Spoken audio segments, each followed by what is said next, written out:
fungsi dari teologi politik waktu itu, fungsi dari birokrasi politik. Dia disuruh untuk membunuh Yahudi, dia bunuh. Kalau dia disuruh untuk membebaskan Yahudi, dia bebaskan juga tuh. Dia adalah petugas partai.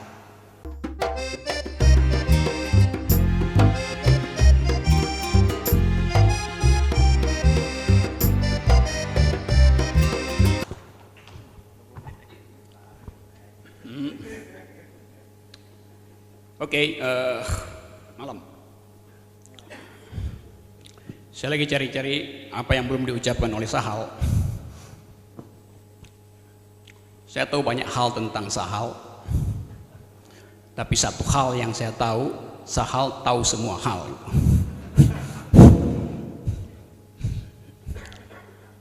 Oke, saya turunkan sedikit ya oktav dari Sahal. Soal pertanyaan tadi, apakah demokrasi boleh bekerja atau bisa bekerja tanpa liberalisme? Itu misalnya. Saya jawab singkat supaya jelas posisi saya. Ya, pasti bisa. Itu demokrasi tanpa liberalisme itu sama dengan kamar hotel tanpa connecting door. Apalagi buat jomblo. Saya jomblo. Jadi saya tetap perlu liberalisme. Harus ada connecting door dari demokrasi ke liberalisme. Saya akan terangkan kenapa perlu connecting door itu. Atau seperti Nahdliyin tanpa Jil, itu demokrasi tanpa liberalisme. Bagian itu saya nggak mau terangkan. Tapi satu hal yang boleh saya kasih semacam komentar umum, orang-orang semacam Laclau, Mouvet, Yunto, Sahal, Gunter Romli tidak mungkin sebetulnya menjadi liberal dalam arti sempurna dari keterangan itu. Kenapa? Sebab sama seperti Mouvet dan Chantal, itu orang yang pernah ada di jalan cari batu untuk lempar gedung parlemen di Argentina. Jadi mereka yang punya semacam jejak historis dengan politik otoritarian, nggak mungkin jadi liberal itu. Jadi dia pasti pro demokrasi. Tapi kesulitan dari orang semacam yang disebut tadi oleh Sahal, dia mau dasarkan ulang perubahan itu pada desain deterministik dari Marxisme. Tetapi dia bertemu dengan semacam rasionalitas Eropa yang sinis terhadap segala sesuatu yang deterministik, apalagi yang diajukan oleh Marx itu. Orang Eropa ingin agar supaya debat rasional itu dihasilkan di parlemen dengan force of the better argument, bukan dengan duel sentimen di jalan.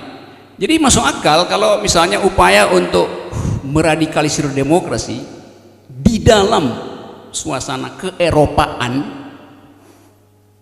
tidak lagi diandalkan pada survei-survei Marxisme. Karena itu dia mesti cari cara lain. Sialnya caranya nggak ketemu, tetapi ide tentang antagonisme, ide tentang kontradiksi tetap ada di dalam pikiran aktivis filosofer teoritis itu. Jadi agak aneh buat saya mereka pergi pada Carl Schmitt yang pernah ditangkap oleh Amerika karena jadi sponsor teoritis Nazi. Sebetulnya bukan sponsor, Nazi senang dengan dikotomi kawan lawan Carl Schmitt, dan Carl Schmitt senang karena Nazi akhirnya percaya pada teorinya tuh. Itu semacam lingkaran setan antara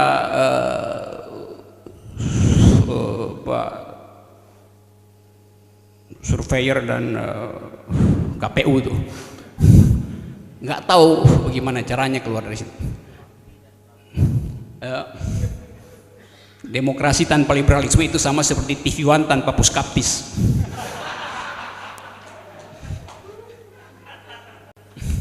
Jadi itu perkaranya sebetulnya. Kita tahu bahwa orang berpikir dengan kekuatan nalar, ingin memaksimalkan koherensi pikirannya untuk menghindari kontradiksi di dalam logika. Tetapi dalam soal teorisasi ini yang menerangkan manusia, kiri yang diterangkan tadi oleh Sahal justru ada di dalam dilema itu, bertahan di dalam koherensi pikiran tetapi harus melayani sisa-sisa ideologi yang dia bawa dari semacam ide populisme, dan Laclau memilih populisme dibanding revolusi itu.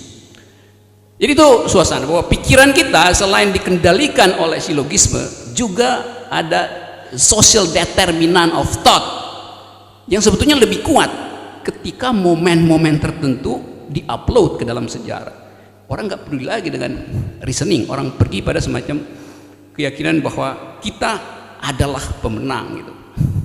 Nah, sinyal itu yang saya lihat juga tiba di negeri ini. Kita adalah pemenang gitu. Tidak ada yang mau mengatakan saya adalah pemenang. Selalu kita takut untuk mengambil kesimpulan saya adalah pemenang. Jadi alam pikiran kita sebetulnya adalah alam pikiran yang palsu, mau menang tapi bersama-sama itu. Menang cari kawan itu. Dan sebelum menang survei dulu. Kalau trennya menang, ya di situ. Jadi menang yang tidak datang dari semacam iman seorang true believer itu.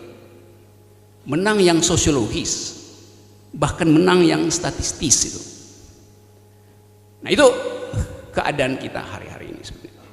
Jadi kalau kita berupaya untuk melihat identitas seseorang di negeri ini, seorang siapa aja yang ada di dalam situasi seolah-olah konfrontasi hari ini dan 240 jam ke depan, kita bisa bayangkan jenis manusia apa sebetulnya orang semacam ini. Secara metaforik saya bisa bagi 3, 4 atau seberapalah senyampainya aja nanti. Manusia pertama tentu dia yang menyebut diri sebagai warga negara. Warga negara itu bukan individu. Warga negara itulah warga dari negara.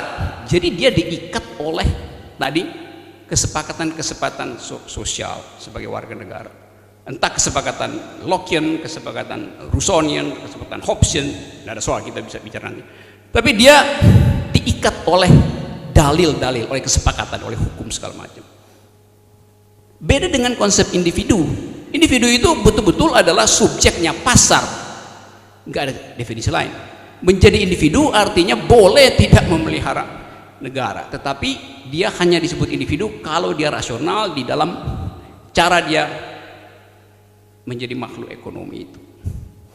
Jadi saya mau coba beda, ada individu yang adalah oknum pasar, ada citizen yang adalah oknum negara, tapi ada juga semacam oknum lain yang nggak di situ, nggak di situ. Di dalam pasar, individu itu berhak untuk memutuskan berdasarkan kekuatan pikirannya dengan segala macam fasilitas yang diajukan secara bebas oleh sistem pasar.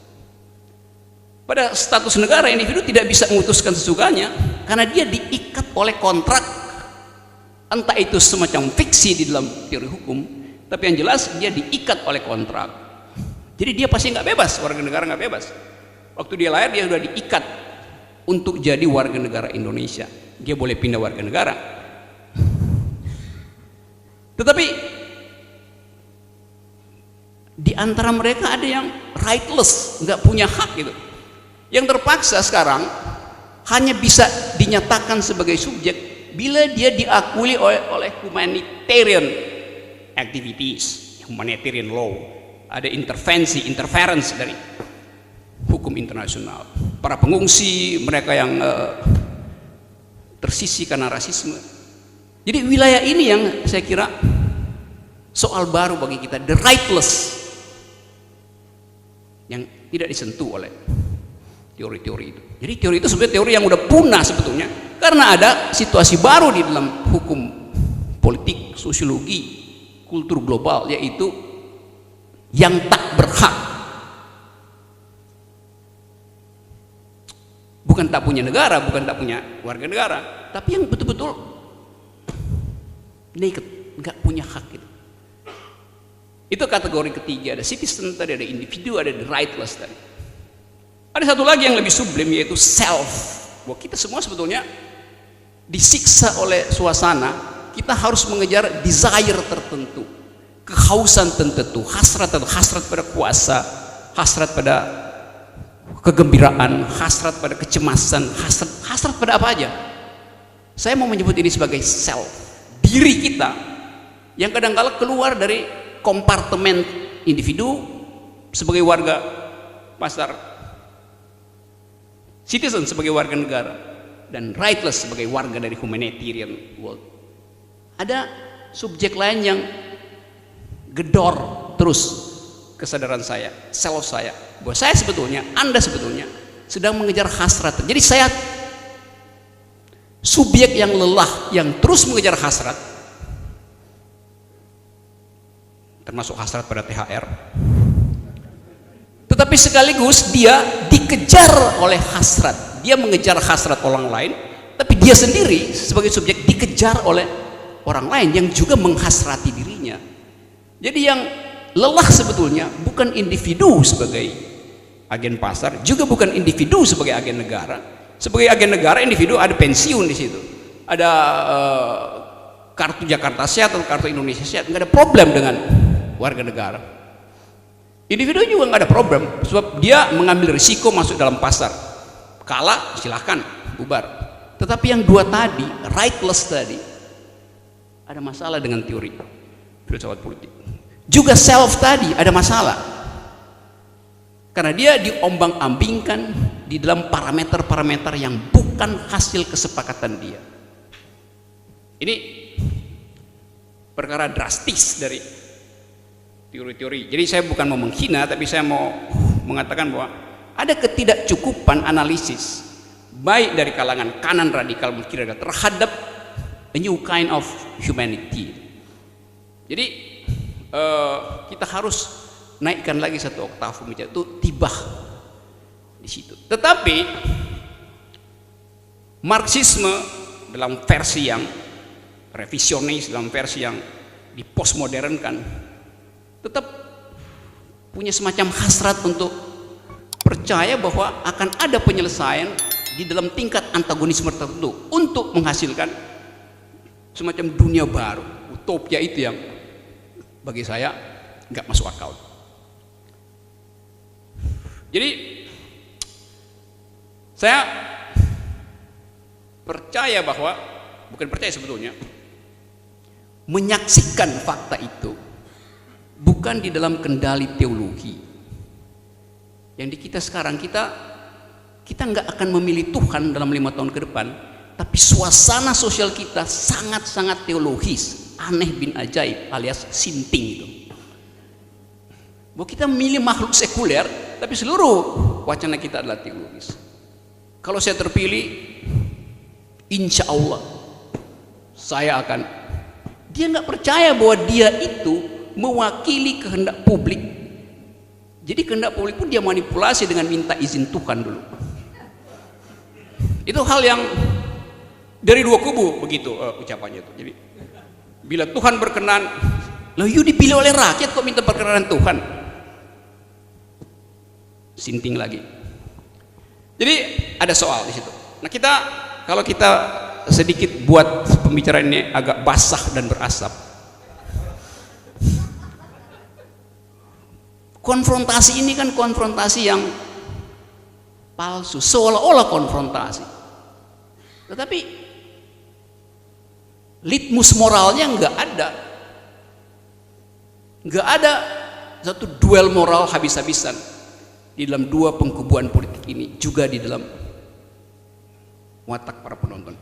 Jadi euforia itu ditimbulkan oleh semacam semangat teologis semu itu. Saya ingat ada seorang pendukung dari nomor, saya suka lupa 1, 2 yang mana, yang menganggap bahwa di tahun 2009 Prabowo adalah bapak pertanian. Sekarang pasti yang bersangkutan mengatakan Prabowo adalah musuh dari petani. Kenapa? Perintah partai. Dalam 5 tahun bisa berubah perintah partai. Jadi di mana otonomi moral kalau kita mau debat dalam soal itu? Hal yang sebenarnya juga pasti ada. Itu yang menyebabkan saya menonton soal-soal ini di dalam sinisisme yang bisa saya pertanggungjawabkan. Ini gak ada urusan dengan memilih seseorang karena keadaan terpaksa. Keadaan terpaksa itu tadi, state of exception itu hanya boleh ada bila ada kontras moral habis-habisan, hitam dan putih, dan itu pilihan eksistensial. Di dalam keadaan sekarang, pilihan itu disodorkan oleh mesin, lalu kita rayakan sebagai sesuatu yang menggembirakan. Saya menganggap bahwa itu satu tindakan bukan gegabah, ceroboh dari orang yang berpikir itu. Tapi saya masih katakan orang yang berpikir, bukan citizen yang terpaksa mesti masuk di situ karena disuruh partai. Jadi sebetulnya kebanyakan kita adalah petugas partai, nggak pernah diuji konsistensi kita di dalam soal-soal pertimbangan moral itu terhadap seseorang. Hanya ada skala ordinal, ini lebih sedikit, bukan skala nominal buat. Ini beda dengan itu tuh. Hal yang dulu kita bisa lihat di dalam keputusan Hannah Arendt misalnya untuk memutuskan apakah Adolf Eichmann adalah seorang yang berpikir atau betul-betul fungsi aja tuh. Dan semua orang marah pada Hannah Arendt waktu dia bilang Eichmann itu sebetulnya adalah fungsi doang, fungsi dari XYZ, fungsi dari teologi politik, fungsi dari birokrasi politik. Dia disuruh untuk membunuh Yahudi, dia bunuh. Kalau dia disuruh untuk membebaskan Yahudi, dia bebaskan juga tuh. Dia adalah petugas partai.